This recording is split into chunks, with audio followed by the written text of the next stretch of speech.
नमस्कार, स्वागत है आपका न्यूज 7 भारत में। ब्राह्मण या बहरूपिया शब्दों का भ्रमजाल भारत देश में ऐसे बुना गया कि यहाँ के लोग भ्रमित होकर रह गए।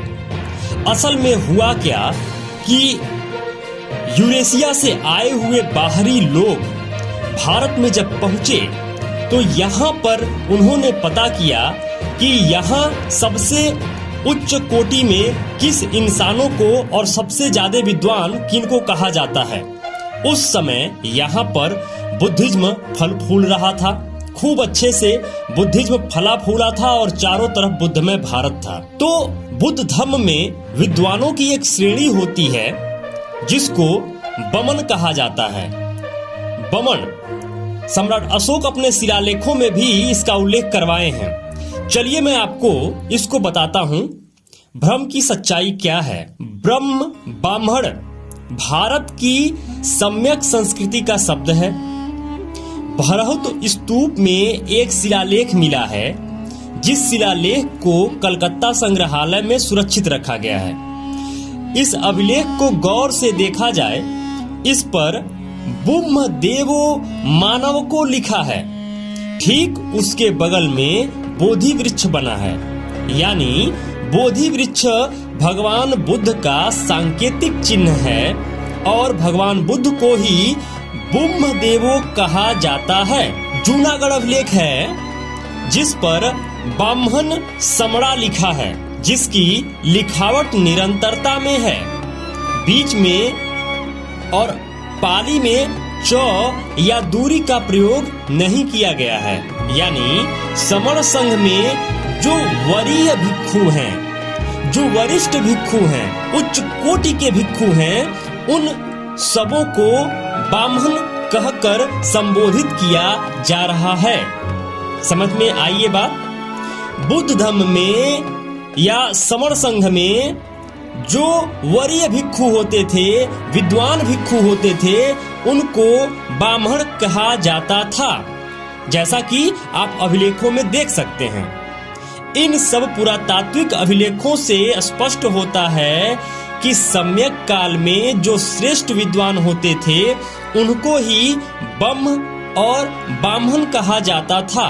किसी काल्पनिक या कोई जातिगत समूह को इन सब नामों से पुराने भावार्थ से कोई वास्ता नहीं है, कोई लेना देना नहीं है।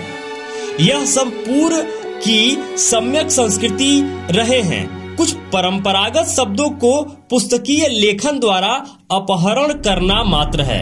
एक बड़ी साजिश हुई है, एक बड़ा खेल हुआ है। उन लोगों ने देखा जब वह यूरेशिया से भारत में आए तो उन्होंने देखा कि वह कौन लोग हैं जिनको श्रेष्ठ कहा जाता है, तो क्यों ना हम भी श्रेष्ठ की श्रेणी में बन बैठे और श्रेष्ठ कहे जाने लगे। चलिए देखते हैं कब कब किन किन लोगों ने कहा कि ब्राह्मण विदेशी हैं। ऋग्वेद में श्लोक नंबर 10 में लिखा है कि हम वैदिक ब्राह्मण उत्तर ध्रुव से आए हुए लोग हैं, जब आर्य व अनार्यों का युद्ध हुआ था और the Arctic home at the Vedas बाल गंगाधर तिलक, जो कि ब्राह्मण थे, के द्वारा लिखी पुस्तक में मानते हैं कि हम बाहर से आए हुए लोग हैं। इसके अलावा जवाहरलाल नेहरू ने बाबर के वंशज फिर कश्मीरी पंडित बने। उनकी किताब डिस्कवरी ऑफ इंडिया में लिखा है कि हम मध्य एशिया से आए हुए लोग हैं। यह बात कभी भूलना नहीं चाहिए। ऐसे 30 पत्र इंदिरा जी को लिखे जब वो हॉस्टल में पढ़ा करती थी। इसके अलावा वोल्गा टू गंगा में पंडित राहुल सांकृत्यायन केदारनाथ के पांडे ब्राह्मण ने लिखा है कि हम बाहर से आए हुए लोग हैं, और यह भी बताया कि वोल्गा से गंगा तट भारत कैसे आए। इसके अलावा विनायक सावरकर ने, जो कि ब्राह्मण थे, सहा सोनरी पाने, इस मराठी किताब में लिखा है कि हम भारत के बाहर से आए हुए लोग हैं। इसके अलावा इकबाल कश्मीरी पंडित जो थे जिन्होंने लिखा था सारे जहां से अच्छा हिंदुस्तान हमारा, उन्होंने भी लिखा है कि ब्राह्मण भारत के नहीं हैं, वह यूरेशिया से आए हुए लोग हैं। इसके अलावा राजा राम मोहन राय ने इंग्लैंड में जाकर अपने भाषण में बोला था कि आज मैं मेरी पैतृक भूमि यानी अपने घर वापस आया हूं। समझ में आया? राजा राम मोहन राय ने इंग्लैंड में जाकर अपने भाषणों में बोला था कि आज मैं अपनी पैतृक भूमि पर यानी अपने घर वापस आया हूं। इसके अलावा मोहनदास करमचंद गांधी जो वैश्य थे ने 1894 में दक्षिण अफ्रीका के विधानसभा में लिखे एक पत्र के अनुसार बोला, हम भारतीय होने के साथ साथ यूरेशियन हैं, हमारी नस्ल एक ही है, इसलिए अंग्रेज शासक से अच्छे बर्ताव की अपेक्षा करते हैं। इसके अलावा ब्रह्मा समाज के नेता शुभचंद्र सेन ने 1877 में कलकत्ता की एक सभा में कहा था कि अंग्रेजों के आने से हम सदियों से बिछड़े चचेरे भाइयों का आर्य, ब्राह्मण और अंग्रेज पुनर्मिलन हुआ है। इस संदर्भ में अमेरिका के सॉल्ट लेक सिटी स्थित यूटाह विश्वविद्यालय यूनिवर्सिटी ऑफ यूटाह यूएसए के मानव वंश विभाग के वैज्ञानिक माइकल बमसाद और आंध्र प्रदेश के विश्व विद्यापीठ विशाखापट्टनम के विभाग के वैज्ञानिक द्वारा संयुक्त तरीकों से 1995 से 2001 तक लगातार 6 साल तक भारत के विविध जाति धर्मों और विदेशी लोगों के खून पर किए गए डीएनए के परीक्षण से एक रिपोर्ट तैयार की गई, जिसमें बताया गया कि भारत देश की ब्राह्मण जाति के लोगों का डीएनए 99.96% यूरेशिया से मैच करता है, जो भारत के मूल निवासियों से मैच नहीं करता। जबकि सुप्रीम कोर्ट ने भी अपना फैसला दिया कि ब्राह्मणों का डीएनए भारत का नहीं है, यानी कि भारत में जो ब्राह्मण बन बैठे हैं यह एक्चुअल में भारत के ब्राह्मण बमन नहीं हैं, यह यूरेशिया से आए हुए यूरेशियंस हैं। ऐसे हजारों सबूत हैं हमारे पास। जितना इस छोटे से वीडियो में दिखाया जा सकता है हम आपको दिखाने और समझाने का कोशिश कर रहे हैं कि एक्चुअल में भारत का इतिहास क्या है और भारत के इतिहास को किस तरीके से तोड़ा गया है, मरोड़ा गया है, रौंदा गया है। एक्चुअल में और रियल भारत बुद्धमय भारत था और आने वाले समय में अगर आप लोग जागृत होते हैं तो पुनः बुद्धमय भारत, सुखमय भारत, समृद्ध भारत की स्थापना की जा सकती है और की जाएगी। जबकि त्रिपिटक बौद्ध दर्शन में बामन बाग्गो नाम का पूरा चैप्टर है, बमन की चर्चा है और सम्राट अशोक शिलालेख में भी बामन समन की प्रशंसा है, जो बुद्ध के अनुयायी हैं, जिन्हें विद्वान कहा जाता था। सारे बुरे कर्मों को छोड़ देता है वही बमण है। इसी शब्द को क्लासिकल संस्कृत में अनुवाद ब्राह्मण किया गया। ब्राह्मण शब्द भी ब्राह्मणों का नहीं है, ये भी बुद्ध मार्ग से चुराया गया है, क्योंकि ब्राह्मण शब्द धम्म लिपि पाली भाषा में लिखा ही नहीं जा सकता। आज भी कोई नहीं लिख सकता। इसीलिए बुद्ध का साहित्य इतिहास ब्राह्मणों नहीं लिखा बल्कि मिटाने का जीवन भर काम किया। बुद्ध वो सत्य है जो जमीन चीर कर बाहर निकल आया। नालंदा विश्वविद्यालय आज भी चीख कर कह रहा है कि इतिहास तुम्हारा मिटाने का काम ब्राह्मणों ने किया है। बमन और पंडित ये शब्द पाली प्राकृत भाषा और लिपि दोनों में पाए जाते हैं। दूसरी तीसरी ईस्वी में उन पर संस्कार होकर बमन या ब्राह्मण हुआ।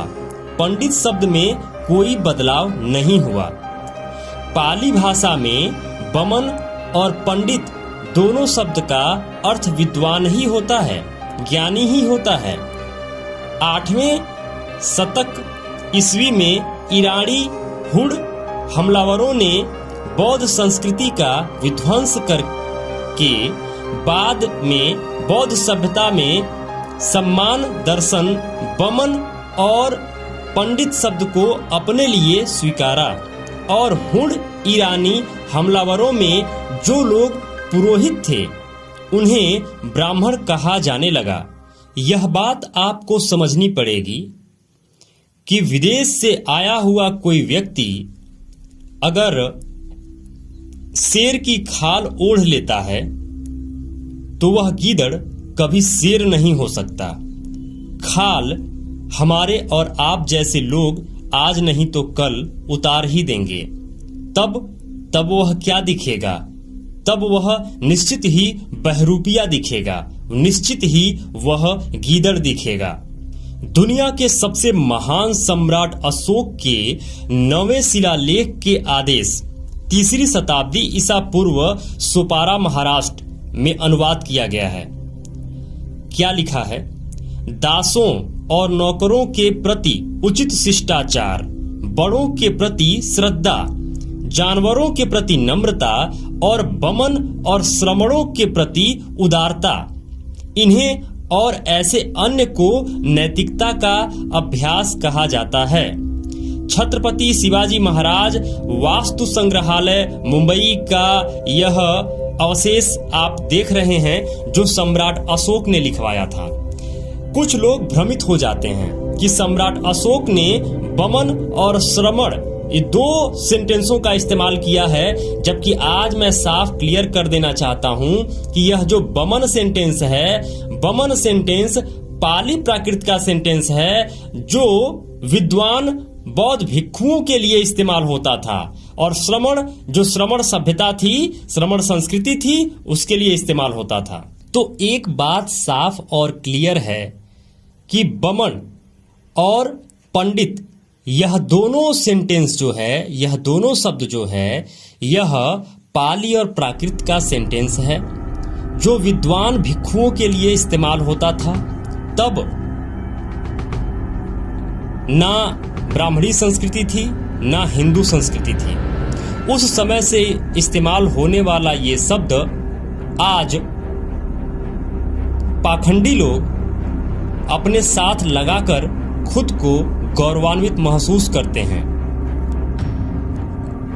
यह बात जब जन जन तक पहुंचेगी और लोग इसे समझेंगे कि भारतीय इतिहास में किस तरह का घोटाला और किस तरह का छेड़छाड़ हुआ है, तब वह जान पाएंगे कि असल में भारत की संस्कृति या प्राचीन भारत बुद्धमय भारत था और बुद्ध का भारत था।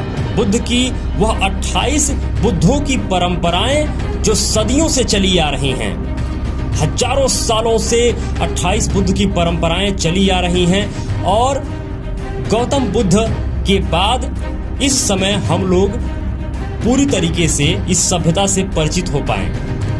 हमें जानना होगा, हमें समझना होगा और एक्चुअल इतिहास को जानना होगा, तभी भारत को फिर से बुद्धमय भारत, सुखमय भारत, सम्राट अशोक का विश्व विजेता भारत, सोने की चिड़िया भारत हम बना पाएंगे। मित्रों, अगर आप इस चैनल को अभी तक सब्सक्राइब नहीं किए हैं तो अभी के अभी इस चैनल को सब्सक्राइब कर दीजिए। और अगर आप हमें डोनेशन करना चाहते हैं, अगर आप हमें मजबूत करना चाहते हैं कि लगातार हम कंटेंट बनाते रहें, तो ये जो स्कैनर आपके स्क्रीन पे आ रहा है, इसको स्कैन करके हमें डोनेट जरूर करिए।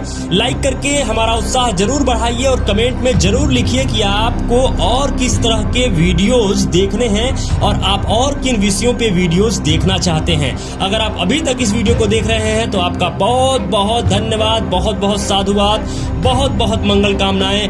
नमो बुद्धाय, जय भारत।